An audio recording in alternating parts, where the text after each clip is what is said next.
বীরবল। জি sir. W. জি sir. এই লোকটা কেন এখানে শুয়ে আছে তোমরা জানো কেউ? না স্যার। কারণ লোকটা মারা গেছে। এখন এত অবাক হওয়ার কিছু নাই, নামো।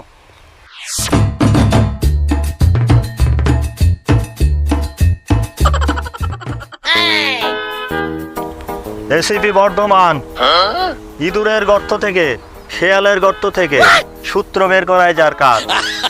ভালো করে চেক কর, কোনো না কোনো সূত্র পাওয়া যাবে। চেক কর। জি স্যার।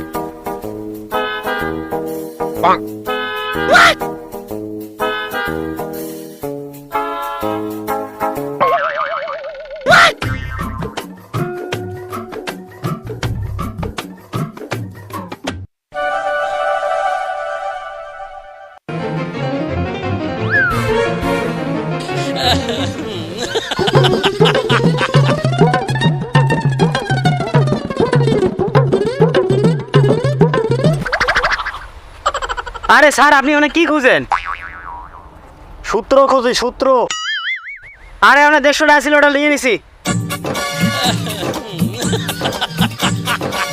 ওই 150 টাকা পাইছিস না? ওই 3 ভাগ কর, 3 ভাগ কর এটা। 150 টাকা পাইছি, তা আবার ভাগ করা লাগবে, 3 ভাগ করা লাগবে। তা আপনি কইলেন কে? 3 ভাগ কর। এই শোন, এই কেসের সূত্র বের করতে হবে আমাদের, ঠিক আছে? জি স্যার। তো এখন একটু মাথাটা ঠান্ডা করতে হবে। যা ঠান্ডা, ওই 150 টাকা আছে না, ঠান্ডা নিয়ে আয়, যা। ঠান্ডা নিয়ে যাবো স্যার। মৃত ব্যক্তি কোন তথ্য পাইছেন? আচ্ছা, মৃত ব্যক্তি তোমার কি হয়? চাচা ভাই। এই তার মানে কিছু বুঝতে পারলি তোরা? না স্যার। কিছু কি বুঝতে পারলি? না স্যার। তার মানে ও মৃত ব্যক্তির ভাতিজা। আরে মিয়া, আলতু ফালতু কথা বাদ দেন। কোন তথ্য পাইলেন কিনা সেটা বলেন। এই কিছু বুঝলি তোরা? না স্যার। তার মানে খুনি আমার সামনে। এই খুন করছে রে দত্ত। এসিবি বর্ধমান ইঁদুরের গর্ত থেকে সূত্র বের করাই যার কাজ। বল কেন খুন করছিস, বল। আরে ওই লোকটা আমার বাবা হয়, আমি কিসের জন্য ফোন করবো?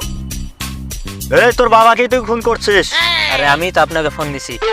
তুমি ফোন দিছো যাতে তোমাকে সন্দেহ না করে। বল এবার কেন খুন করছিস, বল। আরে ওই লোকটা আমার বাবা হয়, আমি তাকে কিসের জন্য ফোন করবো? আপনি পাগল নাকি? এই যে এই খুন করছে, এই খুন করছে। এই আসন করে আমি কেন ফোন করবো আমার চাচাকে? সম্পত্তির লোভে।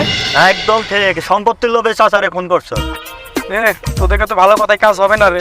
তোরা কি সিআইডির লোক নাকি অন্য কিছু? এসিবি বর্ধমান ইঁদুর শেয়ালের গর্ত থেকে সূত্র বের করাই যার কাজ। তারা সূত্র বের করে